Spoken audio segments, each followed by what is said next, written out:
전 세계 교회들의 유엔으로 불리는 세계교회협의회 11차 카를스루해 총회가 얼마 전 폐막했습니다. 기후위기와 팬데믹, 전쟁과 차별, 불평등 등 지구 공동체가 안고 있는 선교적 과제를 놓고 전 세계 5억 8천만 그리스도인들을 대표하는 350여 회원교회들이 일치의 여정을 이어갔습니다. 이번 카를스루해 총회를 끝으로 WCC 중앙위원 9년 생활을 마감한 배현주 교수를 만나 한국교회의 에큐메니컬 미래를 전망해봅니다. 교수님 안녕하세요. 안녕하세요. 반갑습니다. WCC 11차 카를스루해 총회가 열렸습니다. 그리고 은혜 가운데 폐막했는데요. 코로나19 때문에 사실 걱정을 많이 했잖아요. 네. 1년간 연기를 했는데 또 연기를 해야 되느냐 그러면서 준비하시는 과정에서 많은 고민과 또 걱정을 많이 하셨을 텐데요. 전체적으로 이제 총회를 어떻게 보셨는지 한 말씀 부탁드리겠습니다. 지금 팬데믹이 2020년 이렇게 하고 중앙위원, 실행위원도 다 비대면으로 이제 되고 그러면서 정말 이 엄청난 규모의 총회를 할 수 있는가, 이 대면으로 염려가 정말 많았습니다. 그리고 저는 개인적으로 지난 9년 동안 세계교회를 섬길 수 있는 그 기회를 주신 하나님께 또 우리 한국 교회에 또 세계교회에 굉장히 이제 감사드리는 마음이고요. 이 WCC는 그 교회의 유엔 또 국제사회의 교회 뭐 이런 정체성을 가지고 정말 기독교적인 정신으로 이 전 세계 교회들을 대표하면서 그 교회만이 아니라 인류를 위한 어떤 기독교적인 그 방향 제시와 실천을 하는 이런 그 네트워크이기 때문에 제가 함께 일하면서 굉장히 참 감격과 이제 감사를 많이 느꼈습니다. 그래서 앞으로 그 기후 위기 이 시대에 이제 그 세계 교회가 더 일치의 본을 인류에게 보이면서 이제 집단 지혜를 모으면서 일을 해야 갈 텐데, 그래서 우리 회원 교회들이 각자 처한 곳에서 또 이제 세계 교회는 글로벌 네트워크에서 서로 연대하면서 정말 하나님 기뻐하시는 일을 함께 해나갈 수 있으면 하는 것이 제 마지막 그 소회입니다. 네. 지난 2013년 부산 총회에 이어서 이제 9년 만에 이제 카를스루해 총회에서 이제 또 많은 선교적 아젠다들이 다뤄졌는데, 부산에서 카를스루해에서 이어오면서 어떤 선교적 과제들이 더 많아진 것 같고 더 창조 세계가 더 위기에 빠졌고 시급하다라는 걸 느낄 수가 있었는데요. 어떤 내용들이 다뤄졌는지 한 말씀해 주시죠. 작년부터 이 회원교회들하고 NCC가 11차 총회를 그냥 맞이하지 말고 지금 여기서 지금 그 주제들이 있지 않습니까? 기후위기라든가 팬데믹이라든가 디지털 혁명이라든가 이런 차별의 문제라든가 생명경제 문제라든가 지금 온 지구촌이 씨름하는 교회가 기도하는 문제들이 있는데, 이런 문제들을 우리도 지역교회 차원에서 세계교회 눈높이를 같이 하면서 한 달에 한 번씩 모여서 그 기도회를 하고 세미나를 교회들과 NCC가 했을 뿐만 아니라 또 크리스찬 아카데미라고 그 역사적인 그 에큐메니컬 운동 그 역사가 있는 그 기독교 그 시민 단체에서 기독교 사회 선교를 하는, 그러니까 교단 총대들이나 이런 대표들은 아니지만 그런 이런 정신으로 삶을 헌신하고 있는 기독교 사회 선교 운동 단체들을 모아가지고 한 달에 한 번씩 지금 그런 기도회와 이런 그 강연회를 1년씩 해왔어요. 이거를 WCC가 굉장히 고마워하면서 뉴스로도 내보냈고, 어떤 분은 SNS에 WCC 스텝이 한국 교회가 세계교회 총회를 준비하는 본을 정말 훌륭한 본을 보여줬다, 고맙다, 이런 것을 또 SNS에 올리시기도 하고, 그래서 이렇게 많이 오시게 된 배후에는 뭐 여러 이유가 있겠지만 지금 저쪽 플래너리에 왜 조각보가 크게 걸려 있지 않습니까? 그것은 한국의 그런 에큐메니컬 여성, 기독 여성 단체들이 NCC 여성위원회와 함께 또 요새 젊은 여성들이 기독 여성들이 같이 모이고 하는 뭐 움투다, 나비 뭐 이런 그룹들이 있어요. 그런 그룹들이 다 여성들이 한 마음이 돼서 이 11차 총회를 한국에서부터 기도하는 마음으로 준비하면서 손으로 그거를 수를 놓고 해가지고 갖고 왔잖아요.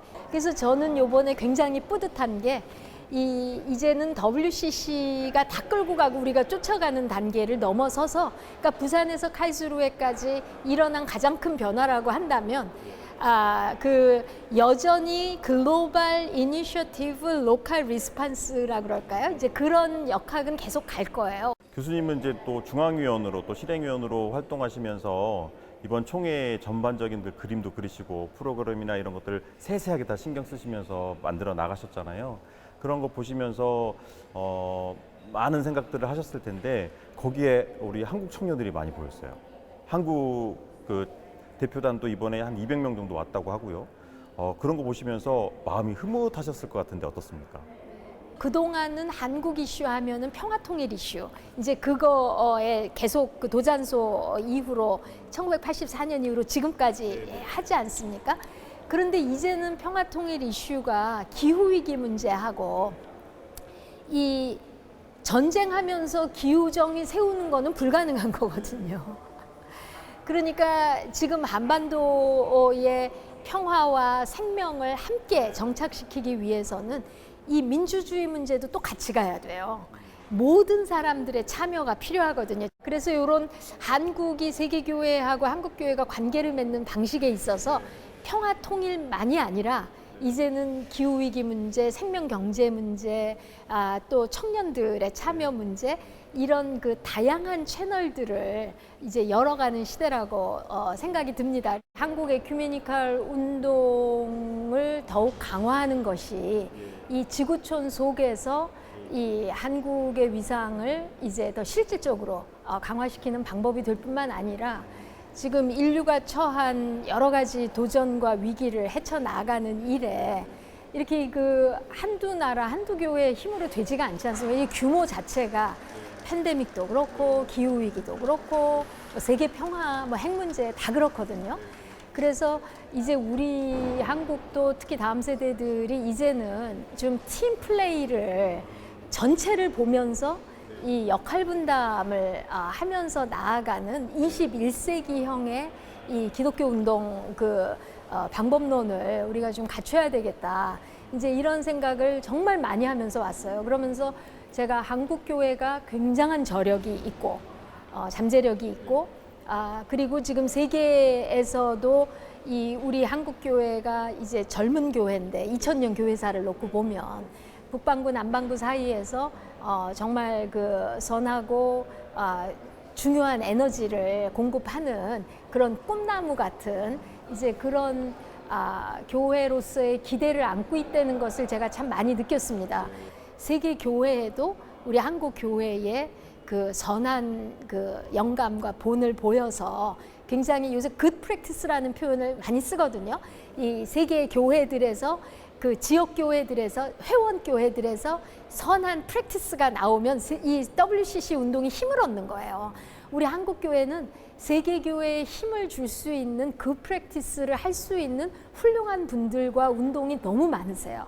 목사님들도 훌륭하신 분들이 너무 많으시고 제가 유럽의 리더한테 물어봤어요. 그랬더니 JPIC하고 한국교회가 영향이 많거든요. JPIC 대회도 한국교회에서 했고 정의평화 창조질서의 보전 그리고 생명의 하나님 정의와 평화로 우리를 이끄소서 부산총회 주재기도 했고 그래서 JPIC하고 한국교회도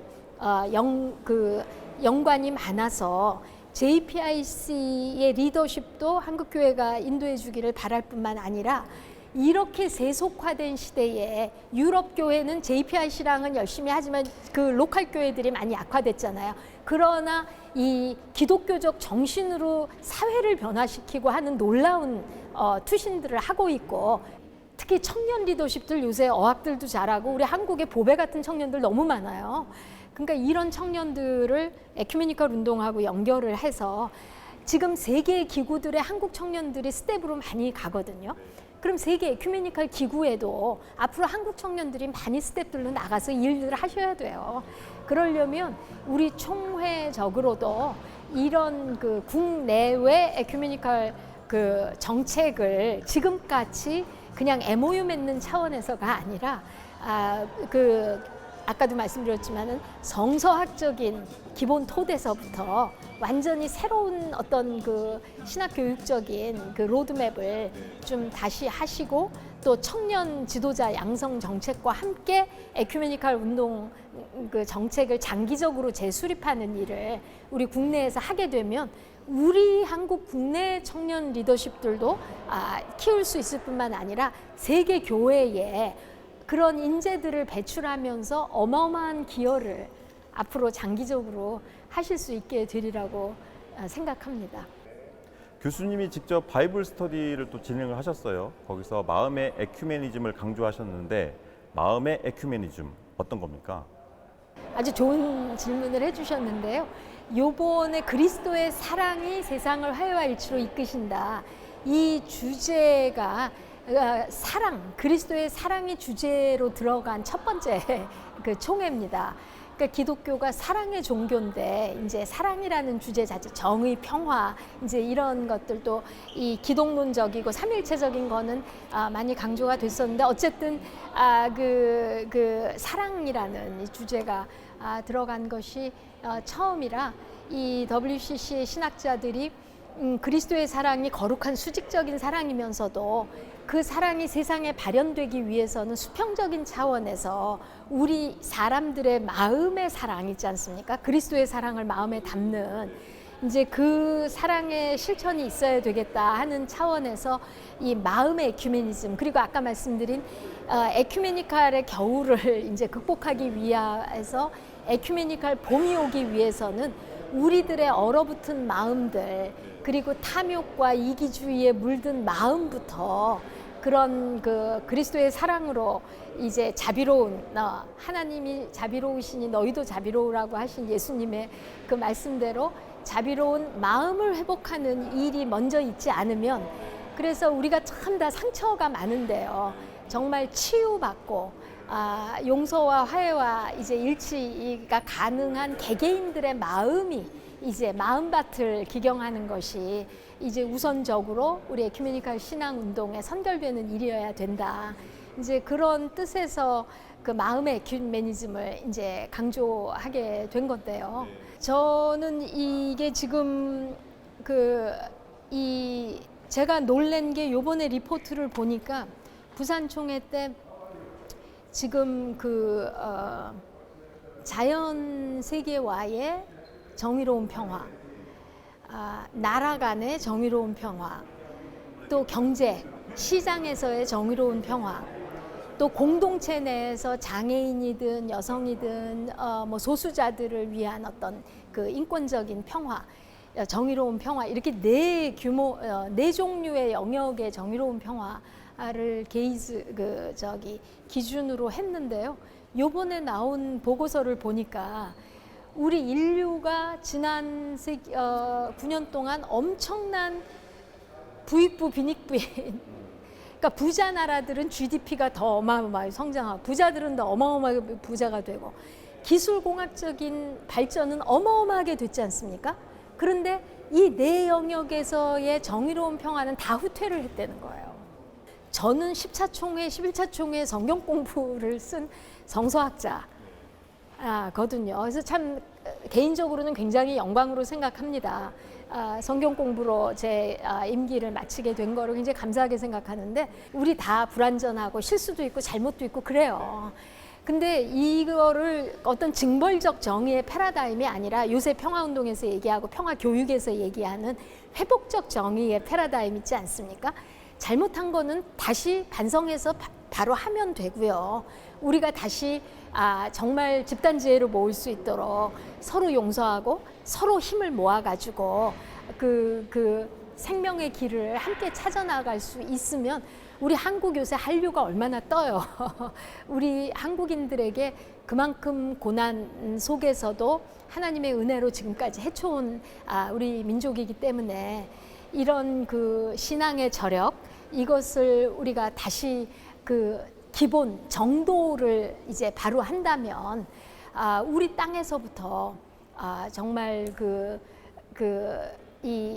사실 지금 에큐메니컬 운동이 하고 있는 이 가치들이 다 성서적이면서 이 치유라든가 화해라든가 일치라든가 용서라든가 생명, 정의, 평화, 이게 창세기부터 요한계시록에 나오는 다 중요한 성서적인 테마들이지 않습니까? 그래서 정서적일 뿐만 아니라 지금 사회가 추구하는 공적인 가치들이기도 한 거예요. 그래서 우리 개신교가 한국 교회가 이제 사회적인 공신력을 다시금 회복하기 위해서도 에큐메니칼 운동이 활성화되는 게 저는 굉장히 중요한 일이라고 이제 생각이 드는데, 그런 일을 우리 한국 교회가 이제 정서적이면서도 이런 신앙 운동으로서 에큐메니칼 운동을 정리를 잘하면 우리 교회가 교회답게 되고, 저는 정말 교회다운 교회가 인류를 위해서 얼마나 중요한가 하는가를 제가 9년의 중앙위원 실행위원직을 하면서 깨달았거든요. 교수님께서 강조해 주셨던 것 중에 하나가 NQ, 네트워크 지수를 높여야 된다. 정말 저력 있는 목회자들도 많고 활동가들이 많은데 그 세계교회의 눈높이에 따라가지 못한다 하는 부분을 되게 안타까워 하셨습니다. 어떻게 우리가 이 간극을 좀 줄일 수 있을까요? 20세기까지 우리 한국이 세계화되기 전에 이 지구촌 각 나라에서 공신력 있는 조직인 교회들의 세계적인 네트워크를 가지고 있는 게 에큐메니칼 운동이에요. 근데 한국 기독교 내에서 에큐메니칼 운동이 그렇게 지구촌에 신뢰받는 공신력 있는, 요새 NQ라는 말 하지 않습니까? 기업체들에서도 NQ가 높아야 된다. 왜냐하면 일을 혼자 할 수 없으니까 네트워크를 가지고 일을 해야 되는데, 이 NQ가 제일 높은 그런 공동체 중에 하나가 세계 에큐메니칼 운동이거든요. 그런데 우리 한국 사회의 다른 영역들이 세계적인 NQ를 갖기 전에 한국 에큐메니칼 운동은 이런 세계적인 에큐메니칼 이 NQ를 갖고서 일을 해왔거든요. 근데 지금 21세기가 돼서 세계화된 이후에 한국 사회의 모든 영역들에서 다 세계적인 네트워크를 갖지 않습니까? 그러니까 이번 이런 총회를 통해서 우리 크리스찬들이 좀 내교파만 바라보는 게 아니라 2000년이라는 역사를 볼 수 있는 좀 스케일이 큰 우리 교회사와 함께 세계사를 함께 볼 수 있는 한국 기독교인들이 좀 되셨으면 좋겠다는 생각이 드는데, 이런 말씀을 드리는 이유가 그런 2000년의 역사 속에서 놓고 보면 한국 교회가 굉장히 젊은 교회, 굉장히 어린 교회인 거예요. 우리 100여 년의 개신교 역사가 있지 않습니까? 근데 그럼에도 불구하고 너무나 훌륭한 기독교인들을 배출을 많이 했어요, 한국 기독교가. 그래서 한국 교회사 속에도 훌륭하신 분들이 많을 뿐만 아니라 에큐메니칼 운동 속에서도 세계 에큐메니칼 운동에서 존경받는 리더십들을 많이 배출을 했습니다. 근데 이런 게 오히려 한국 교회에서 인지도가 약한 게 앞으로 이게 좀 개선돼야 될 문제라고 생각이 들거든요. 그러니까 에큐메니칼 운동이 굉장히 중요한 신앙 운동이잖아요. 이게 교회의 일치라고 하는 게 선택이 아니라 필수인데, 이거를 선택처럼 생각하고 있는 속에서 에큐메니칼 운동은 이거를 앞서서 이제 실천을 해야 되는데, 그동안 한국교회가 이 문제에 대해서 인식이 좀 부족하다 보니까 굉장히 외롭게 일들을 하실 수밖에 없다 보니까 에큐메니칼 운동조차도 일치를 하기가 쉽지가 않았던 그런 좀 객관적인 상황들이 있었습니다. 그런데 이런 상황 속에서는 한국교회가 다음 세대들과 함께 세계교회 속에 우리 집단인격이 계속 한국교회라고 하는 집단인격이 신뢰와 존경을 받는 단계로 이제 좀 나아가야 되는 상황이기 때문에, 그러려면 이런 행사나 이벤트를 참여하는 것이 아니라 이걸 하기 이전에 우리 속에 에큐메니칼 신앙 운동이 있어야 되고요. 신앙 운동 이전에 이런 에큐메니즘이 내 개인의 신앙 고백으로 자기 정리가 돼서 생활로 이것을 살아가고 있는 개인들이 우선 있어야 됩니다. 목사님이든 평신도들이든. 여기 와서 보시면 아시겠지만 평신도 에큐메니칼 리더들이 너무너무 많잖아요. 그래서 지금 평신도 에큐메니칼 운동이 한국에서 활성화돼야 되는 게 지금 굉장히 중요한 과제라고 생각이 들거든요. 그래서 이 신학교랑 목사님들과 함께 평신도들의 에큐메니칼 운동 리더들을 위한 그런 이제 교육과 운동이 지금 다시 일어나야 된다 생각을 합니다. WCC 중앙위원, 실행위원 9년 하셨어요. 시원섭섭하실 것 같은데 앞으로의 활동 계획 좀 말씀해 주시죠. 그래서 제가 지금 우리 한국교회에서 이 준비할 적에 막 청년들이 모이는 걸 보면서 우리 한국 교회에서부터 에큐메니칼 봄에 요 씨앗이 지금 자라는 거 아니겠느냐 이 이야기를 했고 제가 이번 마지막 실행위원회 때 그 얘기를 또 했습니다. 그래서 지금 뭐 눈에 당장 큰 거 보이지 않는다 하더라도 하나님 나라가 겨자씨에서 시작을 하잖아요. 그래서 제가 속한 교단에서도 청년들이 이렇게 모이고 하는 걸 보면서 이 에큐메니칼 운동의 봄이 우리 한국 교회에서부터 11차 총회를 기해서 이 회원 교회들 또 이제 기존 교회에 이렇게 회의를 느끼고 이 인생의 방향을 찾고 있는 청년들이 좀 다시 모이게 되는 이런 에큐메니칼 운동의 봄이 11차 총회를 기해서 좀 다시 올 수 있기를 기도하고 있는 것이 이제 제 솔직한 내면의 심정입니다. 우리 한국 교회가 그동안 양적인 성장에 왔다면 지금은 에큐메니칼 운동이라는 게 이게 질적인 패러다임으로 질적인 성숙 패러다임으로 갈 수 있는 굉장히 중요한 시금석이거든요. 그래서 한국 교회가 이제 양적인 성장에서 질적인 성숙으로 넘어가는 이제 그런 그 여러 분야의 노력이 있을 텐데 이 에큐메니칼 운동이 이 성서적인 정신부터 시작해서 한국 교회가 질적인 성숙의 패러다임 전환을 하게 되는데 함께 패러다임 전환을 해가는 그런 그 하나의 축이 되면 참 좋지 않을까 그런 생각이 들고요. 저는 다시 이제 성경 공부하는 성서학자의 그 기본으로 다시 돌아가려고 하고 있습니다. 교수님 오늘 장시간 동안 감사합니다. 감사합니다.